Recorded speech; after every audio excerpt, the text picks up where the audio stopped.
ਵਾਹਿਗੁਰੂ ਜੀ ਕਾ ਖਾਲਸਾ ਵਾਹਿਗੁਰੂ ਜੀ ਕੀ ਫਤਿਹ। ਲਓ ਜੀ, ਅੱਜ ਟੋਰਾਂਟੋ ਦੇ ਵਿੱਚ ਸ਼ਾਪਿੰਗ ਸੈਂਟਰ ਦੇ ਵਿੱਚ ਇਕੱਠੇ ਹੋਏ ਆ।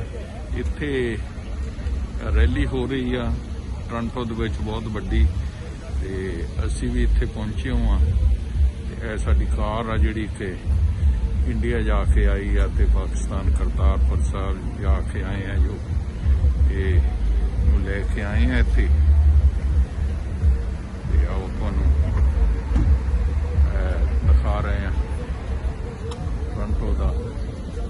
ਲੋਕ ਇਕੱਠੇ ਹੋ ਰਹੇ ਨੇ ਕਾਫੀ ਤਾਦਾਦ ਦੇ ਵਿੱਚ, ਵੱਡੀ ਰੈਲੀ ਹੋ ਰਹੀ ਆ ਤੇ ਅਸੀਂ ਤੁਹਾਨੂੰ ਨਾਲੇ ਨਾਲ ਪਿਕਚਰਾਂ ਭੇਜਦੇ ਰਹਾਂਗੇ। ਓਕੇ ਜੀ।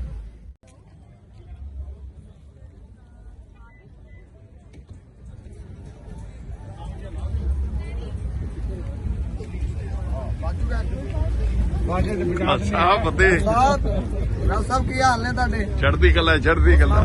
ਕਿੱਦਾਂ ਕਾਇਮ? ਤੁਸੀਂ ਸੁਣਾਓ ਕਿੱਦਾਂ? ਹੋਰ ਜੀ ਠੀਕ ਠਾਕ।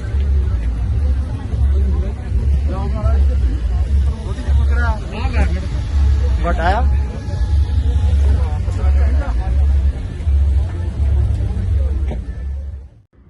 ਇਹ ਦੇਖੋ ਜੀ ਟਰੱਕਾਂ ਵਾਲਿਆਂ ਦਾ ਕੰਮ। ਹਾਂਜੀ, ਮੋਦੀ ਨੂੰ ਦਿਖਾ ਦੇਣਾ ਹੈ। ਹਾਂਜੀ, ਮੋਦੀ ਤੱਕ ਪਹੁੰਚ ਜਾਵੇ। ਜਦੋਂ ਪਜਾਵਾਂਗੇ ਮੋਦੀ ਤੱਕ ਨਾ, ਮੋਦੀ ਦੇ ਨੱਕ ਵੀ ਭੰਨਣਾ ਮੋਦੀ ਦਾ। ਹੁਣ ਤਾਂ ਹੱਥ ਆ ਗਈ, ਹੁਣ ਤਾਂ ਹੱਥ ਆ ਗਈ, ਹੱਥ ਆ ਗਈ।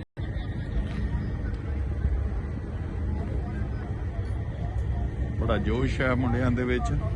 ਤੇ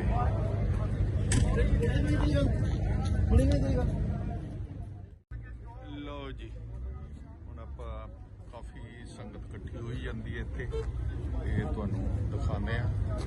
ਇਹ ਹਜੇ ਤੁਰੀ ਨਹੀਂ ਸੰਗਤ ਜੀ।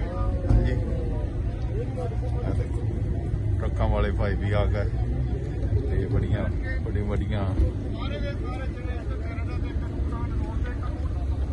ਲੋਕ ਇਕੱਠੇ ਹੋ ਰਹੇ ਨੇ। ਬੜਾ ਜੋਸ਼ ਹੈ ਲੋਕਾਂ ਦੇ ਵਿੱਚ।